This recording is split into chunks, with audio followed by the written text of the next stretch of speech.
Hey Mo, Hey Ricky, how you doing? the doctor is in. Yes, yes, yes, we are. Happy Wellness Wednesday. It's hump day. It's hump day. It's our day. It's our day. It is. And it's a good GSG. day. It's a good day to be here, good day to be alive. It's a day to give thanks.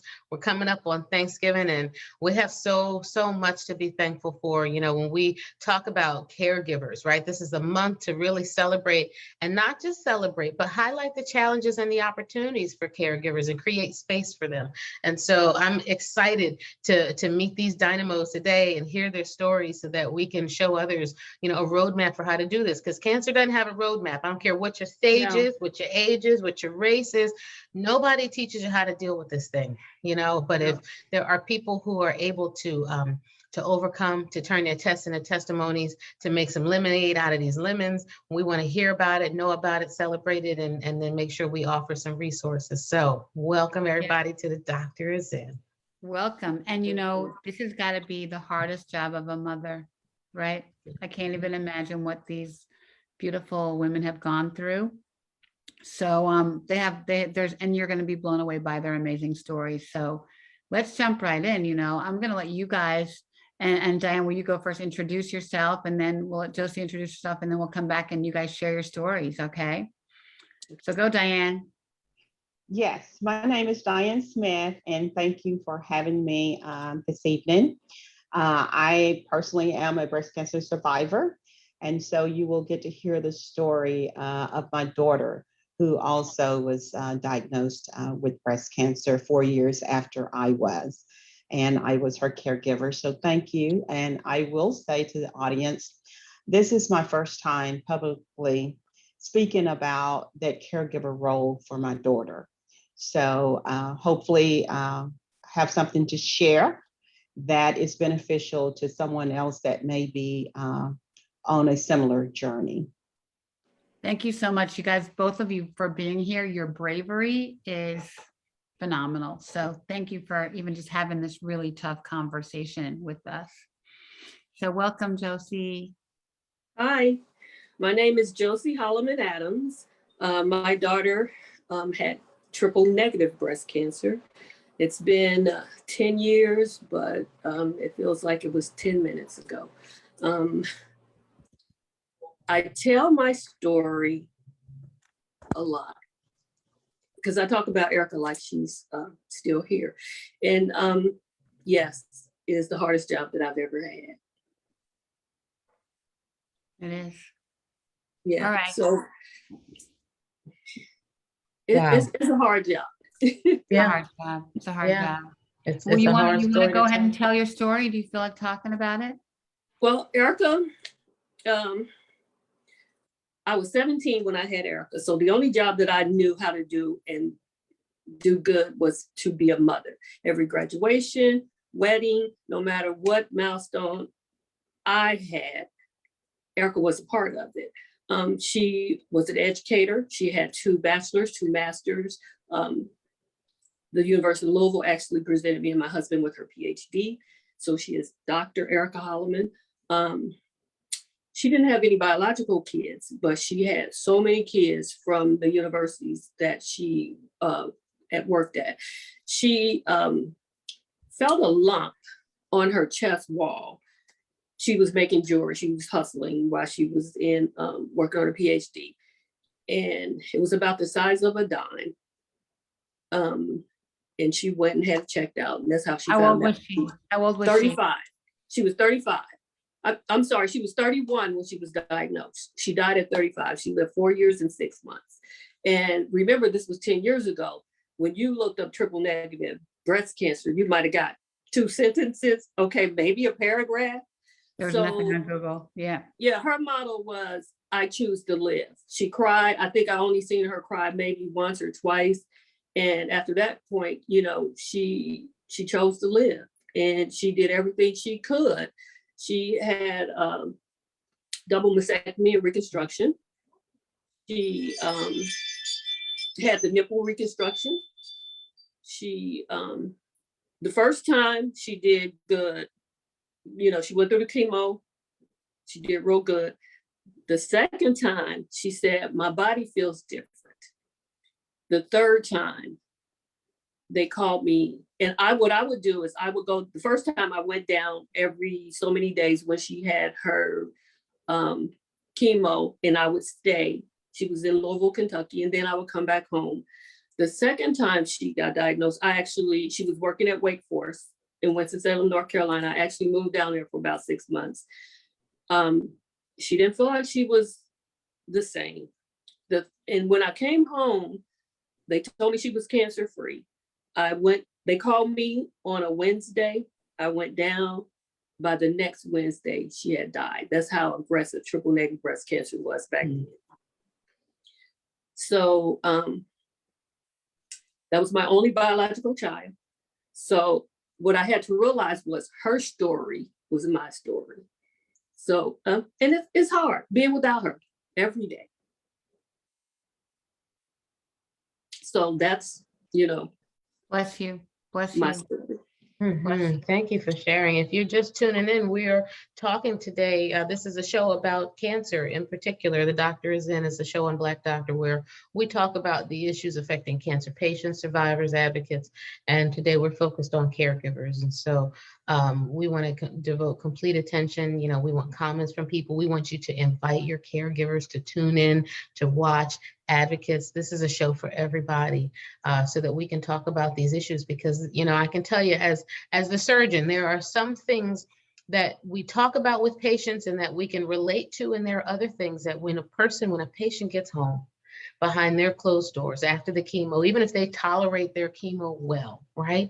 Like, what does that really mean? Does that mean they aren't nauseous? Does that mean they aren't scared? Does that mean they're sleeping at night? And it doesn't. And there's so many things that the family members have to deal with. And there's not a lot of great books and primers on these sorts of things. Oh, no. And they're not things that the doctors spend a lot of time talking about, because we spend time talking about the cancer and the plan. They talk to the patient, but who talks to the caregivers? Right. So we got to talk about it some more. Diane, Yeah. we want you to share your story, and then we're going Yeah. to just take questions and really get into some of the issues. Yeah. And not even just a caregiver, but the mom, the mama. Yeah, the mom. Yeah. Yeah. It was the mom. Josie, that was amazing story. And as you was telling that, there's similarities. Dee was an only child, and I still talk to her Right. about her all the time to Right. people. It's been 4 years. She passed in 2017, and she was diagnosed at 35. And as I said earlier, it was 4 years after I had my battle with breast cancer. So I thought I knew what it might look like. At least I knew some of what that journey might be. And it really was a blessing in that I was able to help her in a way that I never could have had I not already walked that journey.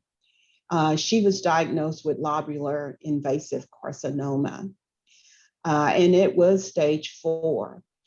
When she found this spot on her breast, she didn't think it was breast cancer because she was looking for a lump, and there was no lump.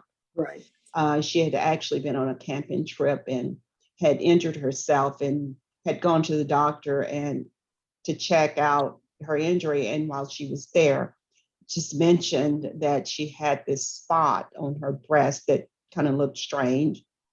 And because of my history of breast cancer, that's what caused them to check for breast cancer. And she went through, had a double mastectomy, and me being the mom, and I really wanted her to do something fast. And she was going through this stage of, I'm not married, I don't have any children, I want to harvest my eggs. And I'm just like, we're not worried about any eggs. So she had to work through all of that before she actually had a double mastectomy. And then she had a hysterectomy, and went through chemo, tolerated that well, went through, radiation for about 6-8 weeks. And after the radiation was finished, just before Christmas, she started having some symptoms of peripheral vision issues and stumbling, and come to find out it had metastasized to the brain. And so at that point, they actually told her that she had somewhere between 2 weeks and 4 months to live. And like your Wow. daughter, she decided she was going to live. And so she did. And she actually lived 4 years longer than they had anticipated. She actually lived to see her 40th birthday. And so I can identify with that, the strength that our daughters had, the choices that they made. Right. And she lived her life, and she taught others how to live also. And as a mother and going through that journey myself, one of the things that I had to learn as a caregiver was that I had to respect her wishes and her choices and her decisions. And Yeah. when she needed me to step up and take charge, I could. And then when she needed me to step back, I had to step back. Right. And so I learned to do that very well. At first, it was anxiety with that, right? Because as a mom, you want to fix it. Right. Right. And then, but they have a Diane, will. tell us what you mean. Give us some more examples, because I think No, people are trying to figure out how to talk to their family about their cancer, Yeah, how to tell yeah. them what they need.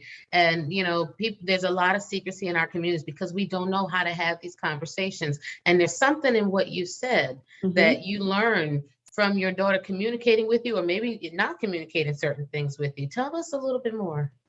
Dee and I had always been extremely close. I mean, we could look at each other and know what the other was thinking. We were just had a bond, right? Right. But what I mean by that, so she was very transparent with me. But when we would go to doctor's appointments together, she always wanted to make sure everyone knew who she was, her name. But if she wasn't getting what she wanted or what she thought she needed, I would intervene and I would take charge, right? Right. And so I don't say good cop, bad cop. I want to say sometimes I needed to be the bad guy so she could always be the good guy in any situation, because she would say, Mom, these people have to take care of me. They need to like me, right? Because then I'll get what I want. And I would say, okay, don't worry about that. Don't beat them up too bad, right? push. I will do the pushing, and you can be the nice person all the time, right? Right. But we're going to I get you love what you this need. so much. So much. I mean, honestly, even if it wasn't your personality, you're like, listen, I'll be the bad guy. It's okay. I Right. love that. And the other thing with that is when you go with them and you're sitting in the room, people are looking at you. They call a name. They say Erica Holloman. They're looking at me like it's going to be me, but it's not me. It was her. So, and the tables were turned because they're thinking, oh, she's young. She doesn't have cancer, but it was her.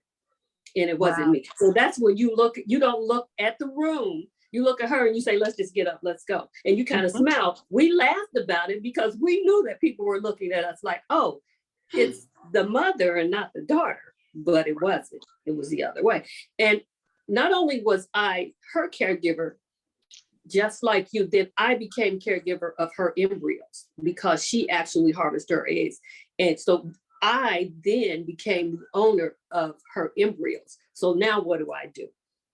So, me and my husband decided we were going to do it one time. And we did it. I even had a volunteer, but it didn't work. So we went through that whole process. To do artificial insemination, you tried that? Yes, we went through the whole, we had the eggs were on ice. They were, harvested, and we made that decision my husband is like, we're not going to do it several times. We're going to use them all at one time and see if it works. And it didn't, but we tried. I wanted to be able to look into somebody's eyes that looked like my daughter. And that was probably one of the reasons. And one of the reasons, the last thing she wanted to do was be a mother. So Bless you. I couldn't fix it, but I was still going to try to make that happen. Mhm. And I tried. So, you know, you can take care of people, but being a caregiver is a whole different ballgame, and it's really hard, especially when it's your only child. Mhm. When it's your child, it makes a big difference. Bless you. Bless you. Thank And I you. think our daughters look at us, at least mine did, as I could fix anything. I could Yeah. open doors that Yes. couldn't get opened. Right. And I didn't take no for an answer. Right. And there were times when they'd be talking around her, over her, wasn't Mhm. listening. And I would just say, you know, I need everybody to be quiet. And I Right. need you to listen to D. I Right. understand because I work in healthcare. We have our protocols, we have our caregiver templates, whatever we have. Mhm. And I would say I was not there as a healthcare professional. I was there as a mother. Right. And there was not anything that I would not do for her and to make sure she was heard and she got what she needed Right. when she needed it. And I found that to be very, very interesting because I wouldn't tell people I worked in healthcare. I would just go in as Dee's mom. And I would push back and say, you know, I understand that you have a certain way of doing things, but everybody doesn't fit that model. And you need to listen to the patient. Mhm. For instance, pain management was a huge deal, huge deal. Oh yeah, I can only imagine. I can't even imagine Mhm. watching the pain, right? Yeah. It's a huge deal, right? Mhm. And so you would go into the emergency room, and first of all, they would think you were there because you were drug seeking, Mm. which I just couldn't wrap my head around. And then the other thing was that when they first started managing her pain, her oncologist was just, you know, giving her pain medicine, but that's not what she wanted. She continued to work and she wanted to be able to function and Mhm. drive and do the things that she loved. She didn't want to be laying in a bed because of pain medication. So I was smart enough to get her a palliative care doctor that was part of her care team Good. Good. that had tricks in the bag that allowed her to live the life that she wanted to live and not just be Right. in bed taking painkillers like someone that's drug seeking Yeah, or be the victim of the disease, right? or being the Right. victim of the Right. disease. Right. Yeah, I resent I'm- that. And it's this, yeah. it's a story that is more common than we like to acknowledge because what we find are that Black patients on average, when we look at, I think they looked at this in Boston, Dana-Farber and all the cancer centers in that area, the Black patients who went to the emergency department with stage 4 disease, who were there for pain and for palliation, were assumed to be drug seeking. They were given fewer narcotics. They were turned away. They were, you know, Right. and there's a thin line between offering only narcotics, right, as the only modality versus, you know, undertreating our pain. And I think it takes the nuances of a palliative care specialist. And we know that we are underrepresented and under-resourced to palliative care docs too. You know, did you find a lot of bias in your experience, and both of you, in your daughter's experiences from the healthcare system? Well, I don't know if I would say I found a lot of biases because my daughter was like Diana in many ways. I was the person, if she couldn't get it done, I was going to try to get it done. But she was one of those type of people, she was going to make you listen to her. So, and she did a lot of homework. She did a lot of research. So she knew a lot of the questions to ask before she went. And that's something that I think, even with our foundation, we try to encourage women. You got to ask questions. It's okay to ask those questions. So she, as far as the treatment she was receiving, she was a go-getter as far as I'm going to get what I need as far as being treated. I just don't think there was a lot. People didn't know about triple negative. Wasn't a lot of information out there. There may have been some research, but it wasn't widespread. I don't think they just didn't know. You know, they didn't know. Yeah. They didn't know what to ask. They didn't know. I mean, I had triple negative in 2011, like about the same time. And, when you went to Dr. Google, there were 3 things on Google. Basically, you're going to die, you're going to die, you're going to die tomorrow. Right. You know what I mean? Right. And there was no information. And I eventually found the Triple Negative Breast Cancer Foundation, which is one of our partners that we work with. And now they are the go-to place for TNBC, and they have a lot of information and resources. And now we have, at least 2 drugs that are targeted. But back then there was so little information, and young women are still get it in crazy numbers that we don't really know why, but there's still a lot of work to do, because even a lot of, I had a call last week from somebody whose doctor had never had triple negative before. What do I do, Ricky?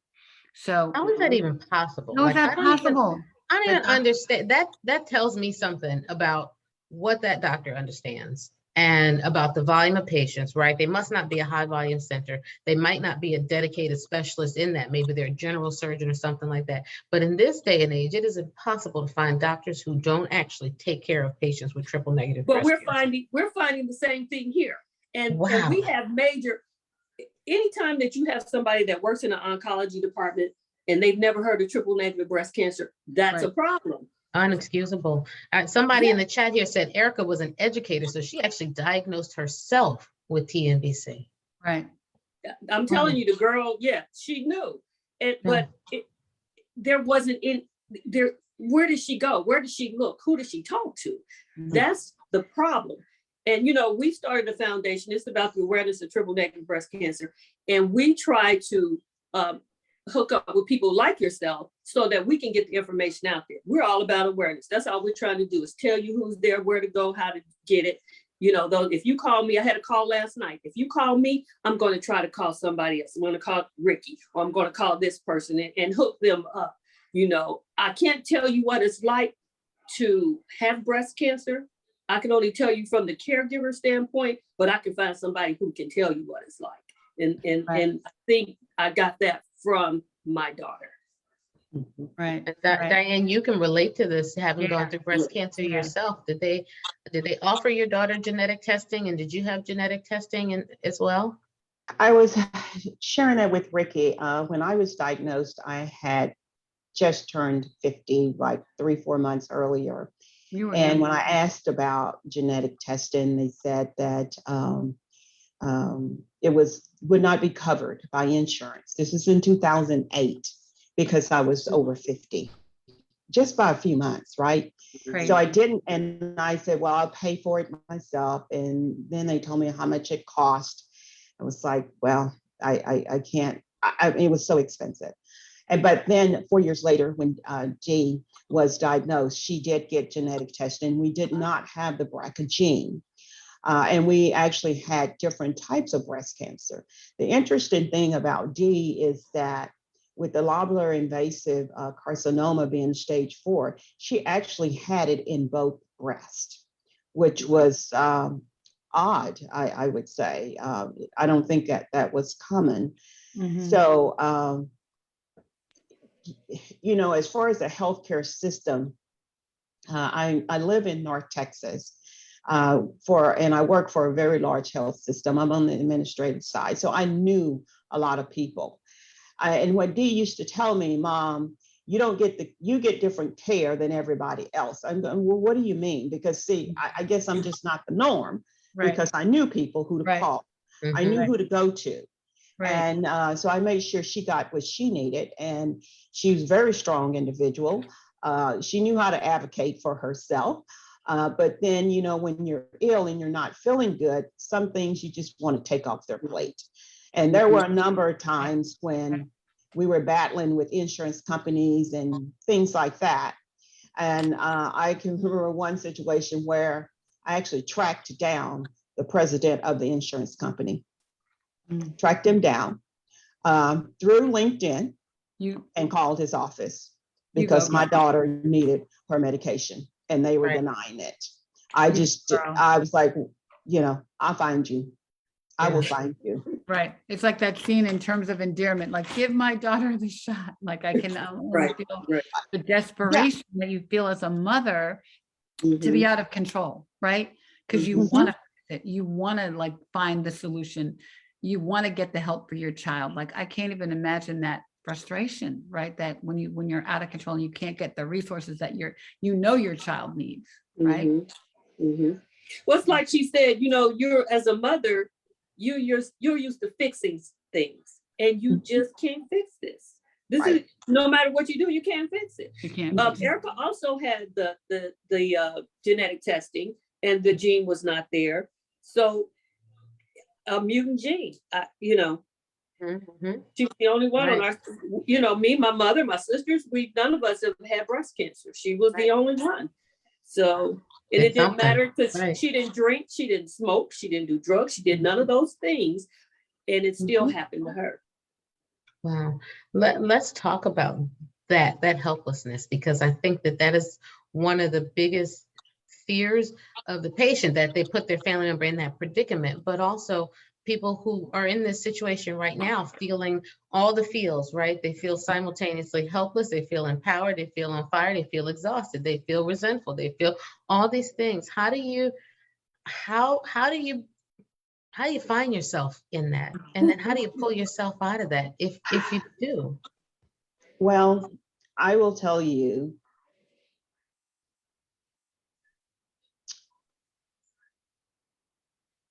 You guys are so brave. So brave. Oh my It's goodness. it's it when we is it's first incredible. got the word that she had 2 weeks to 4 months to live,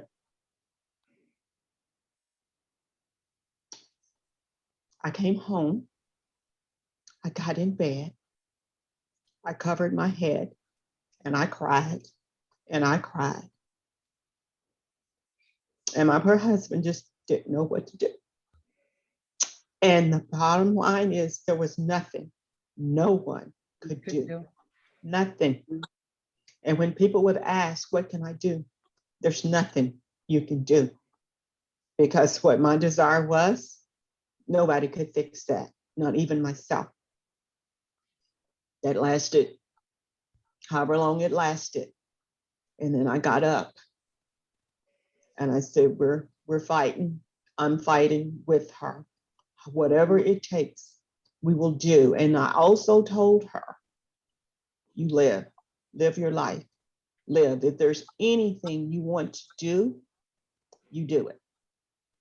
And when she was diagnosed with the brain, the metastasis to the brain, she had already had a trip planned with her college roommate out of the country to celebrate the end of her radiation and chemo. And they were already, the trip was planned, tickets, bought, everything. And so she had brain surgery. They actually put in so they could, it was in the spinal fluid, is where they found it, which was 1,000,000 and a chance of finding the 12 cancer cells in spinal fluid that's continuously going through your brain and your spine. And so that explained what was going on with the other stuff, with balance issues and things like that. And so she caught a plane a week later after brain surgery.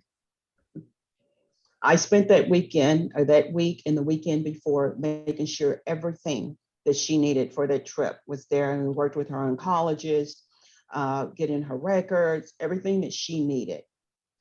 And to take with her, because she was going on that trip. And people were like, I can't believe you're letting her go. Why not? They just told my kid she got 2 weeks to live. Why wouldn't she go? Right. And then I came home and told my husband, I said, if something happens to her, I'm on the next plane to Mexico. I don't care what it costs. Right. Mhm. And he goes, okay, we're going if we need to. But she went, and it was one of the best things that she did early on. Beautiful. And then 4 months later, when that deadline came, that she was only had 4 months to live, I went to see her because she would not move in with us, but she was like 5 minutes. We got an apartment close to us, 5 minutes from us. And I went over and we went to the store and she bought paint, came back to her apartment and she painted on the wall, "I will live and not die." Mhm. And she did. She lived for 4 years after that. And that in itself is really amazing. And the doctors just could not understand how she did it. Because as it continued to progress, and then at one point we did change oncologists because, you get the feeling that your oncologists think they've done as much for you as they can do. And what's the problem? You've lived longer than you were supposed to, right? So we changed oncologists. Good. I did go to get second opinions. Went to 2 major health systems, one here in the Dallas-Fort Worth market that does a lot of research, and the other one in Houston. And because I want to make sure that we've uncovered every possible treatment, as long as she was willing to fight, I was there to fight. And so, that's how that turned out. But she traveled. Everything that she thought she might want to do, she did. And I would say, as a caregiver, you're there to support, open doors, listen. And one of the things that she and I would talk about is that the ugly truth of the cancer fight, people really can't handle it. And so, but I knew the truth. And you just deal with it because you have to. You just deal with it. And I will tell you, one of my biggest fears was that I wouldn't be there with her at the end, but I was. And as a mother, probably the most difficult thing that I have ever done in my life. When it was close to the end and she was still fighting, I had to just lean in and say, you can let It's go. okay. You don't Yeah. have to do this anymore. I literally could not take seeing her continue to be in the pain that she was in, trying to hang on for me. Mhm. And because she was worried that I wouldn't be okay, but I knew I would. I didn't know what it would look like, but I had enough faith, and I still do, that I would get through it. But I didn't have to know what it would look like. And that's hard for someone like me that always wants to fix things. God bless you. And Right. and after I leaned in and whispered in her ear that it was okay, it wasn't 10 minutes before she was gone. And actually, I saw that as a blessing because I was there when she was born, and I was there when she left this earth. And to Right. me, I didn't ever have to worry about what she was feeling or what happened at the end. And so that has been a comfort to me, because that was one of my prayers to God, that I would be there for her at the very end. Mhm. Wow. Wow. Well, and that was the same thing with me. I felt like the same way. I was there when she was born and when she took that first breath, and I was there when she took that last breath. Mhm. And I leaned into what I said. It's okay. It's Mhm. okay. But we had that conversation, which I recommend to a lot of people. We had that conversation before she died, where Mhm. it was like, if I die, this happens. And if you die, had we not had that conversation, I may not be here right now. I don't think I've ever really grieved, because it's always been something. It's been the foundation. It's been this, it's been that. And I chose to just be still. When she died, I was just still. And I think I've still just been still. Because sometimes in the morning, I don't want to get up. I don't want to do a lot of these things. So it has to be Jesus. It has to be, it's something, a being that's not me, because I'm just being still. And I've been still for a long time. Of course, music was one of the things. You know, Kim has a song out that's like, I'm not the man that I used to be. I'm not the woman that I used to be. I will never be her again, because I was that woman with my daughter, because we grew up together. So you see me and you see one thing, but this is different. My heart misses her every minute. You guys, you guys are like so brave, so brave. So thank you for sharing this with our audience. You know, one of my best friends just died from TNBC in April, and I remember, you know, her last days, or I remember she called me about a week before she died and said, she lived far away, and she said, I'm dying. And I said, no, you're not, Allison, you're not dying. We're going to fight. We're going to get a clinical trial. We're going to do whatever, you know, and she hung up on me. And then she called me back 5 minutes later and said, Ricky, you have to accept it. We have to accept it. Mm-hmm. And it was so hard for me to stop the fight, because you're like, fight, fight, fight, fight, Right. fight like a girl, fight. I was like, I had my fight shirts on, my fight songs. And so I didn't want to give up the fight, but I had to recognize that she was done with this crap, that the pain. Mhm. And she said, we used to joke about, you know, how is your pain today? 1 to a 10, like that's such a stupid thing to think about for pain, right? And she's like, my pain has no number. And it's like she had to succumb to the pain, like she just couldn't take it anymore. But for me to accept that, and she was a friend, okay, like my best friend, she was not my child, but to let her say, okay, I'm not going to fight anymore, was just so hard, so hard, Mhm. so hard to say, like, okay, it's okay. And that's so brave of you to do that, Diane, that it's okay, because you just can't watch it anymore. Right. Yeah, and our loved ones do need that permission, you know, and I think as Mhm. Black women, we need permission more often to surrender to things, to relinquish control, to relinquish responsibilities, to prioritize ourselves, to do all these things. And it takes someone we love sometimes to come up to us and tap us on the shoulder, say, it's okay. It's okay. It's okay to, you know, like rest it's not a reward. Rest is something that we deserve. It's something your body needs. It's okay to rest. It's okay to be tired. It's okay to say no. No is a complete I'm done. sentence, Mhm. right? Mhm. Complete sentence, but we Yeah. don't give ourselves permission. And so even during the battle of our lives, we really don't give ourselves permission to do that. And so this is a brave conversation to have. And I'm looking in the chat and people are saying similar things, you know, they're sharing their stories. And when you get a chance to go back and watch this and share it, you're going to read these incredible stories of people who said, you know what, I'm grateful I had the opportunity to be there for my loved one. I haven't had one person, I haven't seen any caregiver ever say, I wish they hadn't told me.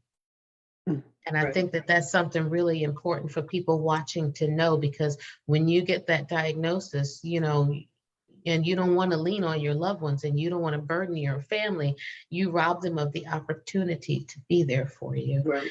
And I guess I would love for you guys to weigh in on that. I mean, I can't imagine this story going any other way where your daughters would not have told you what's going on. Right. Yeah, I can't imagine that either, because we were so close. I will say along the journey, about 6 months before Dee passed, we did an out of hospital DNR, do not resuscitate, with her oncologist.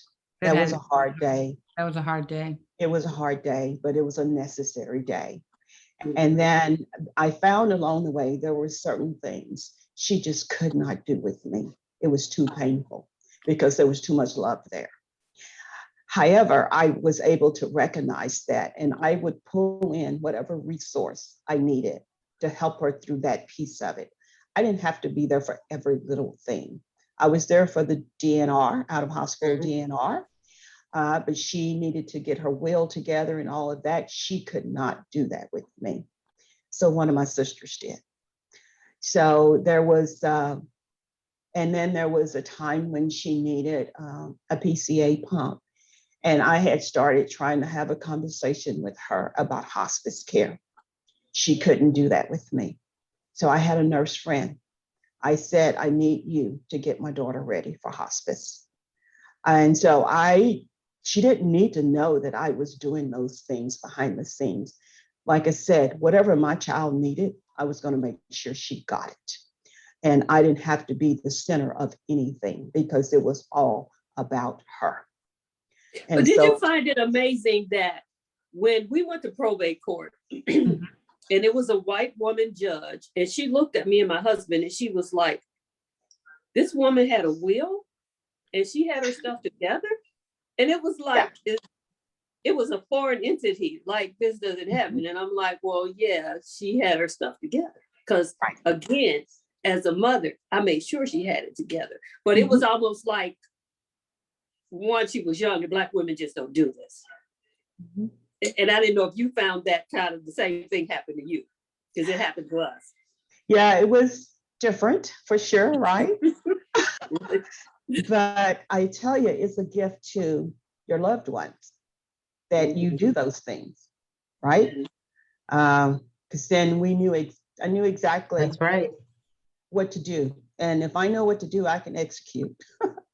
I don't have to guess, and I can make sure it You happens. had a plan. You had a plan. Or Right. she had a plan for you. Mhm. And that, well, I think if she didn't have the plan, how much worse it would have been, right? Oh, The deal. even down to her memorial service. We had a celebration of life, and she decided she was going to be cremated, and she did not want a viewing or anything like that. And she loved outdoors. So we had it at the Botanical Gardens here in the city. And as we were talking about that, thought, oh yeah, that'll be great. And then she threw in, she wanted it at sunset. And then she threw in, oh, we want a video. And I'm thinking, okay, Dee, how am I going to do a video outdoors? People won't be able to see it. And you know what her response to me was? Mom, you'll figure it out. And she was right. I figured it out. Figured it out. Wow. Figured it out. Homework. She gave you homework. Always. And And you know, one did. of the things that we dealt with, we dealt with laughter. We made a joke out of a lot of stuff. And that's one of the ways that, you know, me, her, and her father got through it. We just laughed about it. I mean, what could we do other than laugh and keep on moving? Mm-hmm. So, you know, I think people need to, even though life is serious, you got to find some joy somewhere. Every day. I'm gonna put that in the chart. I'm gonna put that in the chat here, in the chart. Listen to me. I'm gonna put that in the chat. Let's switch gears and talk about advocacy. Let's talk about foundations and movement and inspiration and not only the lessons, but let's talk about the beauty and the legacy that's growing from all of this.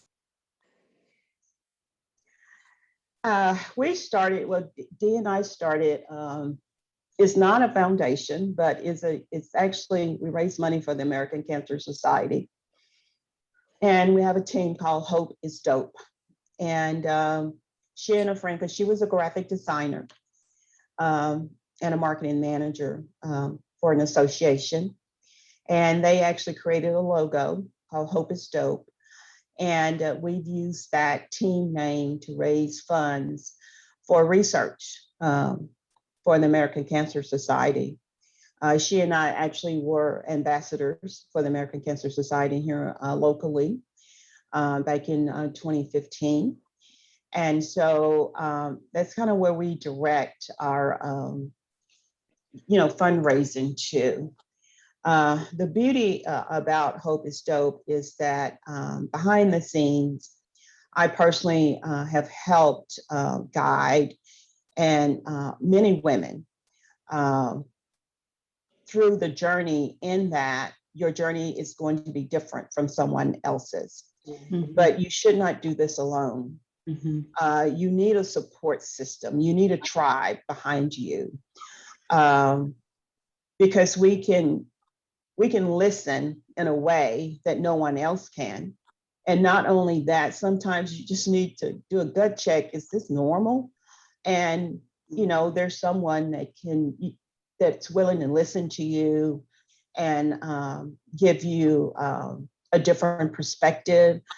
Sometimes when you're going through cancer treatment yourself, you know, one of the things is you need to drink a lot of water, liquids, you need to eat. And sometimes family members and caregivers that haven't been on that journey themselves really don't understand that 2 bites may be enough, because everything takes energy and you just may not have it. To be able to do, they think you need to eat a whole plate of food. And sometimes I've had to tell family members, back off. If they're eating 2 or 3 bites, that's enough for today, right? Let them do what they can do as long as they're continuing to try. And so just, you know, being a support system to others has been one of my passions all along. It's not something that I chose, but I believe we all have purpose, and whatever that purpose is, you just lean into it and know that God would direct your path, and your path would cross with women that need you, even for a short period of time. Wow. And I'd love to hear what Josie has to say. I know, because I think she started a whole foundation, even though I've thought about that. I go, oh my gosh, how much work is that? A lot. It's a lot of work. If you can see my desk, it's a lot of work. Much like you, it's not something I chose to do. It's something that I guess was chosen for me, and I've leaned into it. We started the Erica J. Hallman Foundation for the awareness of triple negative breast cancer. Now, under that umbrella falls a lot of things. The one thing that Erica had did after she had a double mastectomy and reconstruction, she donated 70 bras to the local Y here. So now under the foundation, we donated over 6,000 brand new bras to back to work programs, better women's shelters, disaster relief programs, just different places. And this year alone, I think we have about 700 bras. We will donate them on Giving Tuesday to various organizations. So just from those 70 bras that she originally donated herself, now we've donated over 6,000 brand new bras. So one of the things that we had this year we were going to donate silicone nipples to a woman, but she's been having a lot of issues. So right now we're still on track to do that. And that this will be the first year that we've done that kind of thing. We had a mammogram jam where we have this year was the first year we had 2 hospitals and the mammogram van simultaneously giving mammograms to women who signed up for that. So we do a lot of things. We'll go anywhere. We'll go to a bar, we'll go to a church, we'll go to a restaurant, we'll go wherever you want us to come. And we make people aware of triple negative breast cancer. That's our job. We have a board member in Los Angeles. We have one in North Carolina. We have one in Cleveland, and the rest of them are here in Cincinnati, Ohio. So we're trying to get the word out to let women know it's okay to ask questions. If you don't feel comfortable with that doctor, go get another one. And for some reason, we're finding people are calling me. Like you said, I can't give you advice on how to, what it feels like to live with breast cancer, but I could connect you with someone. So we're finding ourselves where we're starting to be, we got to get some kind of support system. And the other thing that we have in Ohio, the first license plate for triple negative breast cancer with the Black woman's name on it. And it has our logo for our foundation. Here in Ohio. That's phenomenal. I put That's your foundation incredible. in the comments. I put your foundation link in the comments. Thank you. So we're trying, we're trying. And for me, like I said earlier, I realized that Erica's story was my story. So it was a few things, like she wanted to write a book. I finished the book because I actually became her study partner for her PhD because I wanted her to finish. So I would get the books here in Cincinnati. She would have the books wherever she was, and we studied together. So I finished her book. She had she wanted to say thank you to me and her father and she couldn't figure out what to do. So she designed a line of jewelry for caregivers. Me and my husband now have a line of jewelry. It's called Caregiver Thank You. We're actually still designing some pieces. We did a calendar for caregivers and survivors. So we tried to do, I tried to do some of the things that I knew that she wanted to do in her life. And I tried to finish those. And we had a 5-year plan. We were going to Hawaii. She died before we could go. So few of us went to Hawaii. I took her shoes and I walked in her shoes in Oh Hawaii. my gosh. Oh, God Oh. bless you. So those are some of the things that I didn't plan to do. Many days I don't want to do, but like you know, I was her mom, so I did them. So that's what we're doing. So, You guys are just incredible, incredible. I can't even imagine. I think one of my biggest fears even getting breast cancer was my daughter's getting it, you know? right. And that's still, that's still my biggest fear, my only fear, right? Because this is not the norm. You think you're going to go before your child goes. Mhm. And it was never in the plan. You had all these plans. I'm going to Yeah. leave you this, and Oh, gosh, yes. it doesn't happen that way. all the time. Yeah, that's a tough part. It really is. Because that's for my husband and I, we were like, okay, Dee was supposed to get all this stuff, our Right. financial stuff, right? Right. And after she passed, we just had to really rethink everything. And that was hard. It was really Right. hard. Yes. I had And packed up all her perspective. toys. Yeah, I had packed up all her stuff and gave it to her. And of course, I got all that back. So now what do I do with it again? Wow.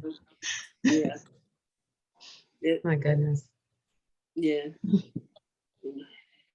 I don't know. Because So it's let such- me ask you this, and it's okay if you don't have an answer for it yet, but what's bringing you joy these days? Where are you sourcing your joy? If you have any. I do. Maybe some days. Mm-hmm. I do. I have joy every day, serving others, being there,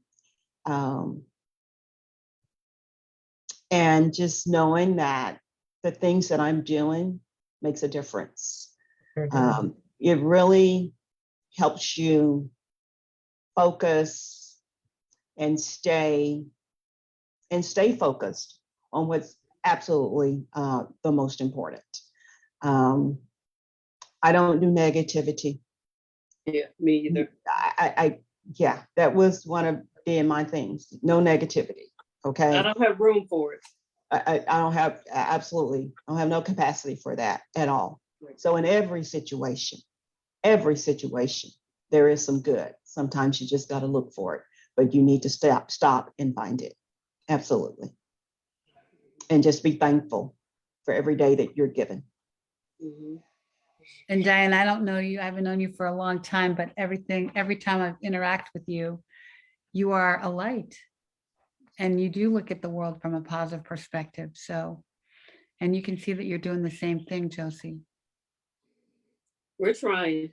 Any advice for Any advice for caregivers who are moms? watching? Yeah. We got moms who are watching, and we got folks who, let's start with that question, because the second question is for the people who are battling and having trouble talking to their families. But let's start with the caregivers first. Right. Any advice, any pearls, any wisdom for them?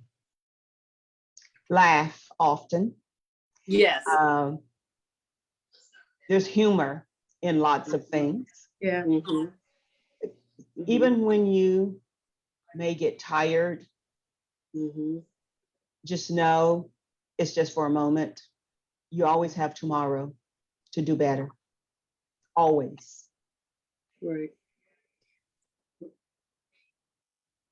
And you will never, ever regret being a caregiver for someone you love.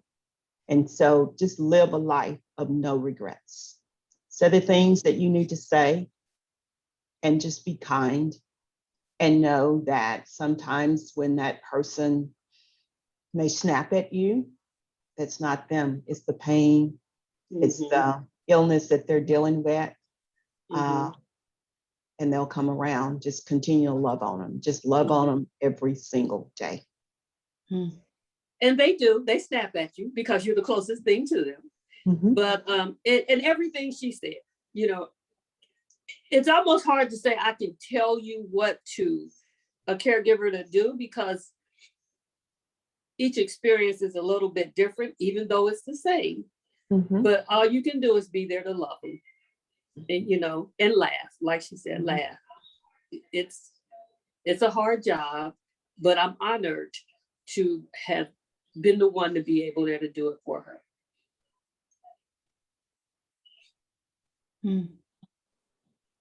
For the folks who are having trouble telling their loved ones about their cancer journey and they want to keep it a secret, or they're having difficulty having difficult conversations, what advice would you give to them? You know, that's I mean, a tough one. Go ahead, yeah, Josie. it's hard because Yeah. people, I come from a place of, you know, I really don't tell people a lot, but sometimes you have to, not only for yourself, for the other person, Mhm. just tell them, just talk to them. There's nothing wrong with it. You allow people to help you. And I have that problem myself, but you sometimes just have to allow people to help you. And it's okay. It's okay. It won't be as bad as you think it'll be. And then you might laugh. Y'all might laugh together. And don't sacrifice those conversations, those emotions that you can have with somebody that you can never give back once you're gone. You can never give to them when you're gone. Yeah. And I say that, Dr. Mo, I say that's a tough one because I've actually run across a couple of women who just would not tell their family or loved ones. And what I've said to them is you should, because one of the things is you rob them. Because sometimes those relationships are probably broken or there's not enough trust there. Right. Yep.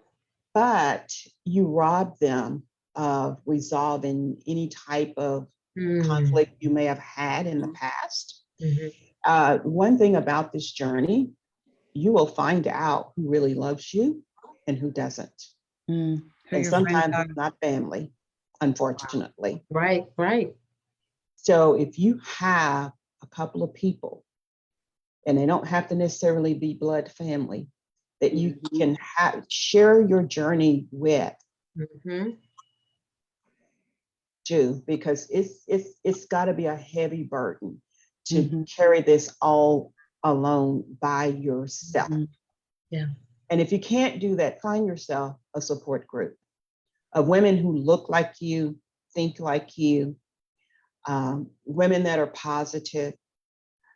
Choose not to do drama, and don't get hung up on expecting people to treat you a certain way because they may not, and it's okay. Just don't spend your energy on that. Because at the end of the day, you personally want to live a life of no regrets. And so I've encouraged them to do that. And I know one, she finally did tell a friend. And she was out of the state of Texas. And so it was not anybody I could interact with all the time, but she felt comfortable talking to me because she had heard me talk about my journey. And so I just didn't want her to be alone because it's too much. It really is. And so tell your family, however they take it, that's how they take it. And you can move on and resolve anything in your mind and in your spirit that would cause you to have negativity. And then just don't worry about it. Right.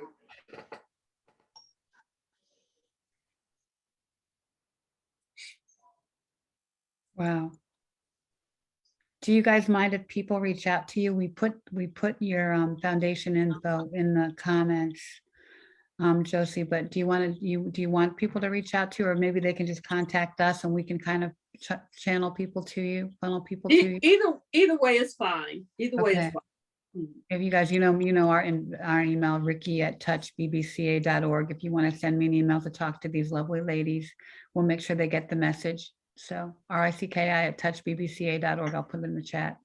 Sometimes it's easier to talk to a stranger, to talk to Mhm. somebody who's been through it, to talk to somebody who gets it, to talk to somebody else's mom, it's just like when you're teenagers and you find that you're able to talk to somebody else's mom Right. and not necessarily your own, but all of the points that we've raised here from, having open conversations about our health, to being proactive, to fighting, to communicating, to preparation and end of life planning, there's so much richness here and so many things to think about. So we encourage you to watch, to share this with your networks.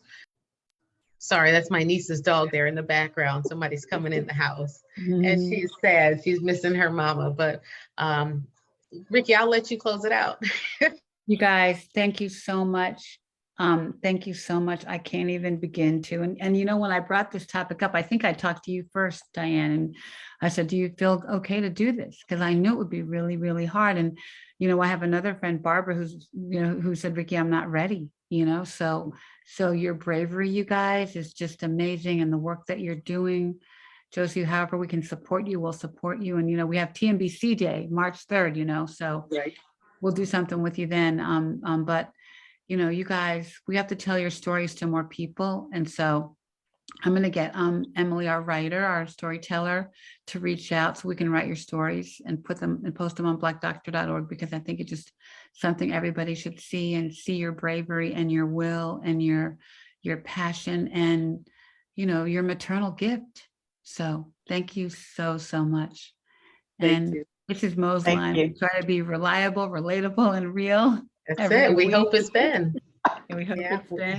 And We set out to do it every Wednesday night, every week. And so thank you. The doctor is in. Oh. Breasty love. Thank you. Thank you. Love to all of you. God bless Be you. blessed. God bless you Be so blessed. much. God bless you. Bless you. Thank you. Thank Bye-bye. you. Take care. Thank you.